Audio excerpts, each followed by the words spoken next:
स्वदेशी बनाने की लड़ाई लड़ने वाले 3700 से अधिक विदेशी कंपनियों की लूट से सावधान करने वाले और बिना दवा के स्वस्थ रहने के लिए जीवन विज्ञान को सिखाने वाले राजीव भाई ने 23 सालों में 12,000 से अधिक व्याख्यान देकर देशवासियों को जागरूक किया। राजीव भाई ने किसानों को समझाया कि किस तरह वे सस्ती खेती कर सकते हैं। विद्यार्थियों को समझाया कि किस तरह उनकी प्रतिभा विदेशी कंपनियों और विदेशों को समृद्ध बना रही है। आम आदमी का किस तरह शोषण हो रहा है, हम किस तरह फिर से गुलाम हो रहे हैं। हमारे 6 लाख से अधिक क्रांतिकारियों ने अपने प्राणों की बाजी लगाकर जिस भारत को आजाद कराया, उसी भारत को किस तरह आज के राजनेता और अधिकारी लूट रहे हैं। भारत को फिर से सोने की चिड़िया बनाने के लिए और शोषण विहित भारतीय व्यवस्था को स्थापित करने के लिए अपने प्राणों को न्यौछावर करने वाले राजीव भाई के व्याख्यानों को सुने और देश को स्वदेशी बनाने का संकल्प ले। अपने स्वास्थ्य से संबंधित किसी भी बीमारी के बारे में परामर्श करने के लिए इन नंबरों पर संपर्क करें। 8380027021 और 9822520113 या www.rajivdikshit.net इस वेबसाइट पर संपर्क कर सकते हैं।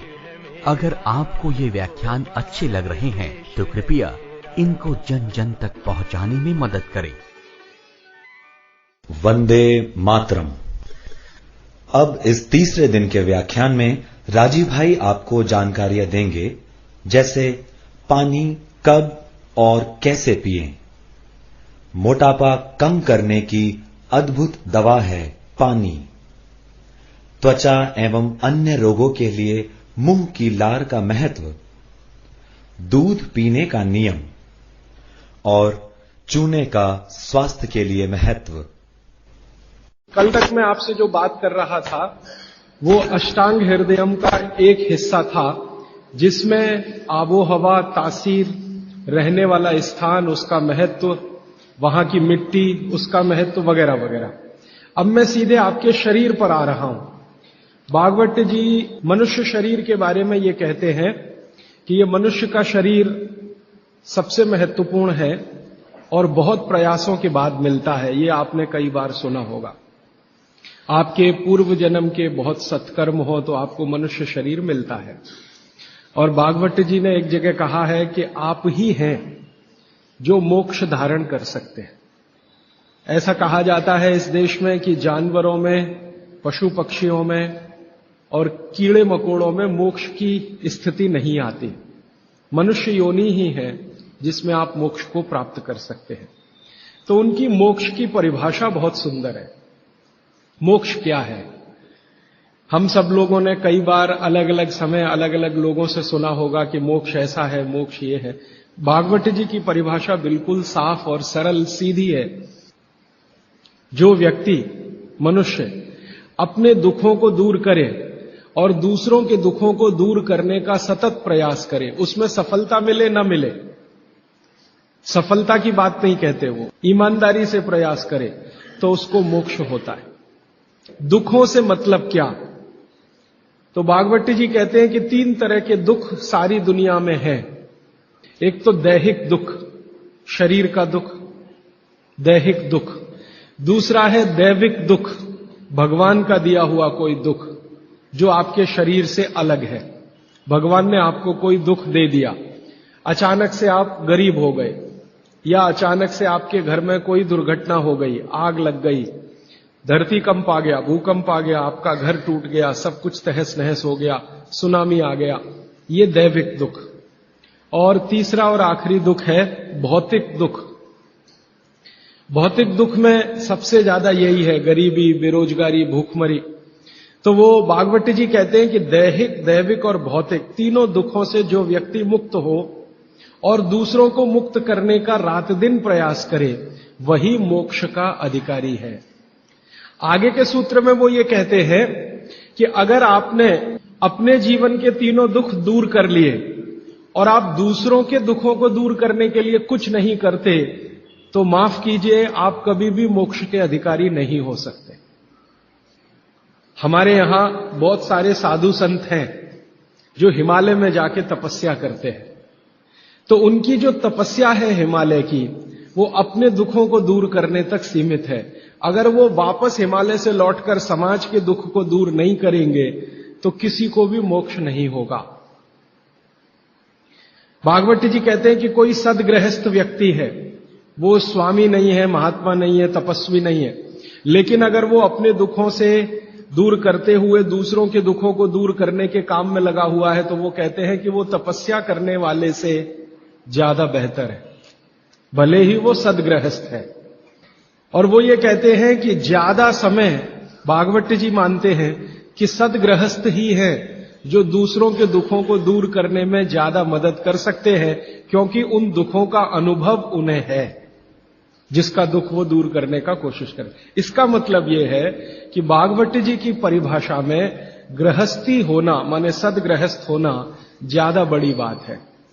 वो साधु संतों के बारे में कहते हैं कि ये सिर्फ अपने दुखों के दूर करने के चक्कर में लगे हुए हैं, भगवान से इनकी जो वार्तालाप है या संवाद है वो अपने तक सीमित है, समाज के लिए सिर्फ प्रार्थना करके बंद कर देते हैं, आगे नहीं बढ़ते। इसलिए वो कहते हैं कि आप अपने दुख दूर करें, दूसरों के दुख दूर करने के काम में सतत लगे, भले प्रयास आपका सफल हो ना हो। सफलता की बात वो नहीं कहते, वो ये कहते हैं कि सफलता असफलता वो सब ईश्वर के हाथ में है, आपके हाथ में नहीं है। आपसे जो सबसे ज्यादा मैं बात करूंगा, जिसकी जरूरत भी है आपको, वो दैहिक दुख के बारे में बात करूंगा। आपका शरीर, ये जो पेट है, शरीर का मध्य भाग, वो ये कहते हैं कि शरीर का दुख दूर करने में सबसे बड़ी भूमिका इसकी है। तो 90% दुख पेट से है। उन 10% में हार्ट अटैक आ गया, उन 10% में पैरालिसिस आ गया, उन 10% में अर्धांग वायु, पैरालिसिस का ही दूसरा नाम है, वो आ गया, एपिलेप्सी आ गई, वगैरह वगैरह। बाकी सब पेट से है। तो पेट का ध्यान जिंदगी भर आप रखें, उसके लिए उन्होंने सूत्रों की एक श्रृंखला बनाई है। माने आज से मैं जो सूत्र बताने जा रहा हूं, इनका पालन अगर आप करेंगे तो आप अपने जीवन में 148 बीमारियों से हमेशा बचेंगे। और भागवत जी का यह कहना है कि बीमारियों से बचना बहुत महत्व का है बनिस्बत की बीमारियों का इलाज करना। Prevention is better than cure. आज के सूत्रों को थोड़ा ज्यादा ध्यान से सुने। तो आज से जो शुरू हो रहा है वो फंक्शनल पार्ट है।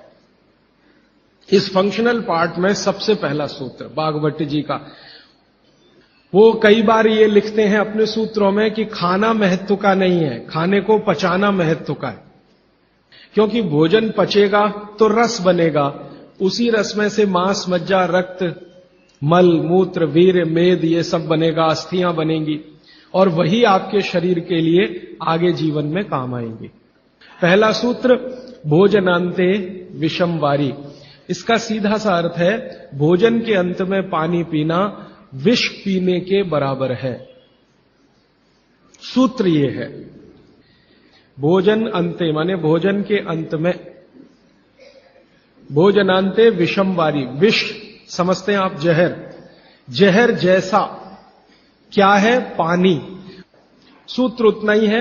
समझने के लिए मैं आपको बहुत उदाहरण दूंगा ताकि आप जल्दी पता कर पाएं।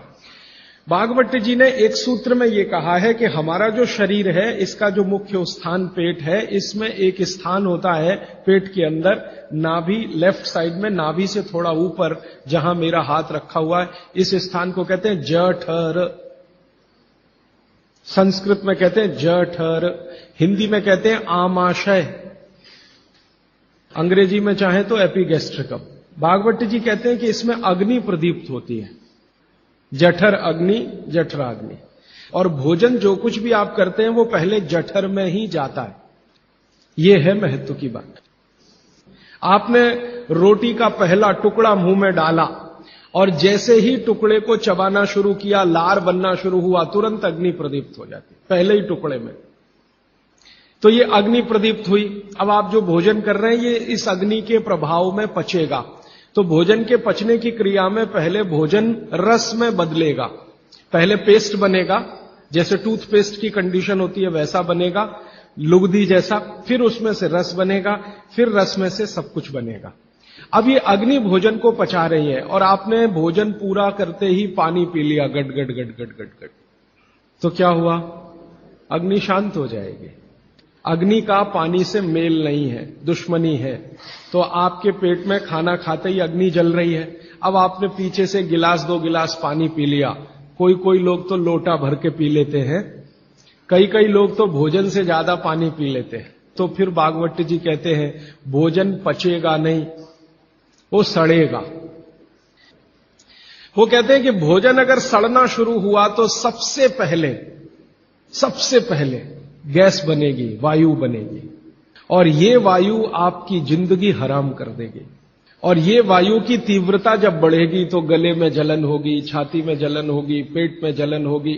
तो ये वायु पूरे शरीर में घूमेगी तो सिर घूमेगा, आपको चक्कर आएंगे, सिर में दर्द होगा, पीठ में भी दर्द हो सकता है, हृदय स्थान पे भयंकर दर्द हो सकता है। कई बार तो इतना दर्द होता है कि आपको लगेगा कि हार्ट अटैक आ गया, लेकिन वो वायु का दर्द है, हार्ट अटैक नहीं। और ये जो वायु बनी भोजन के सड़ने से, इसी वायु में से भागवत जी ने सूची बनाई है कि 103 रोग पैदा होंगे। 103। सबसे पहला रोग है उसमें एसिडिटी, हाइपर एसिडिटी। ज्यादा दिन अगर आपने ये चक्कर चलाया पानी पीने का तो अल्सर, पेप्टिक अल्सर, बवासीर, मूलव्याध, भगंदर, और अंत का एक रोग है कैंसर, कर्क रोग। माने एसिडिटी से शुरू होकर आप कैंसर तक की यात्रा कर सकते हैं। और बाद में भागवत जी कहते हैं, वो भी बता देता हूं, वो दूर का सूत्र है लेकिन यहीं पे ले आता हूं उसको, कि आपका जो भोजन सड़ेगा तभी कोलेस्ट्रॉल बनेगा। अगर भोजन का पाचन हुआ तो कोलेस्ट्रॉल शून्य रहता है। आप जानते हैं शरीर में 2 तरह का कोलेस्ट्रॉल है, एक गुड और एक बैड।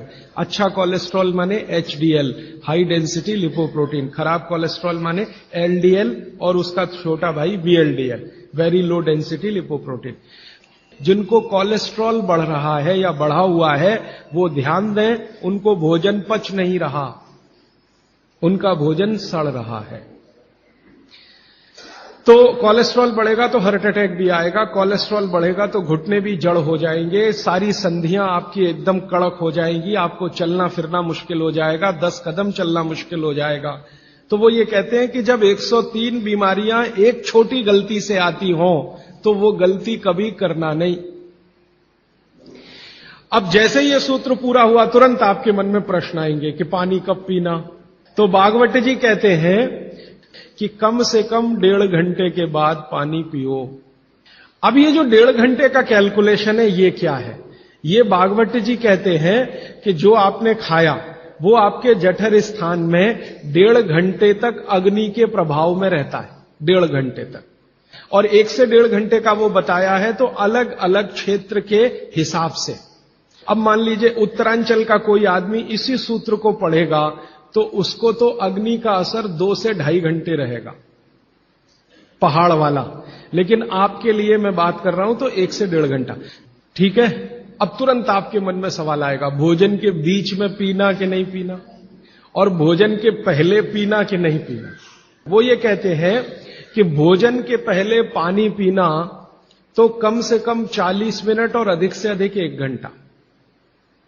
आपको सीधा सा हिसाब बताता हूं, 10 बजे खाना अगर खाना चाहते हैं तो 9 बजे से लेकर 9:20 तक आप चाहें उतना पानी पी सकते हैं। और बीच में पीना कि नहीं, वो कहते हैं कि अगर आपके भोजन में 2 अन्न है, दो अन्न माने एक रोटी खा रहे हैं आप, वो गेहूं है, और दूसरा चावल खा रहे हैं, तो चावल और गेहूं 2 अन्न। एक अन्न की पूर्ति पूरी हुई और दूसरे की शुरू होने वाली है, तो बीच का जो जंक्शन पॉइंट है इस पे पानी पीना। मतलब इसका सीधा है, रोटी पूरी हो गई, अब आप चावल खाने की तैयारी कर रहे हैं, तो रोटी खाने के बाद चावल खाने से पहले आप जरूर पानी पीना। लेकिन मात्रा कितनी? तो वो कहते हैं 2 या 3 घूंट, इतना ही। उसके बाद जब दूसरा अन्न आपने शुरू कर दिया फिर नहीं, फिर तो पूरा आप भोजन ही करके उठिए। अब आप भोजन कर लिया तो गला साफ करने के लिए थोड़ा 1-2 घूंट और पी लेना, गला साफ करने के लिए। अब आपके मन में तुरंत एक प्रश्न आएगा कि भोजन के अंत में क्या पीना, फिर पानी तो नहीं पीना, 1.5 घंटे तक तो नहीं पीना, तो कुछ पी सकते हैं। तो भागवत जी ने 3 चीजें बताई हैं, उसके लिए पूरा सूत्र लिखा है कि भोजन के अंत में सबसे अच्छी चीज जो पीने के लिए है वो है छाछ, वो है मट्ठा, दही का तक्रम।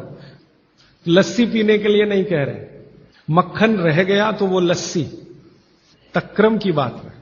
दूसरी सबसे अच्छी चीज उन्होंने बताई है वो है दूध, और तीसरी सबसे अच्छी चीज बताई है फल का रस।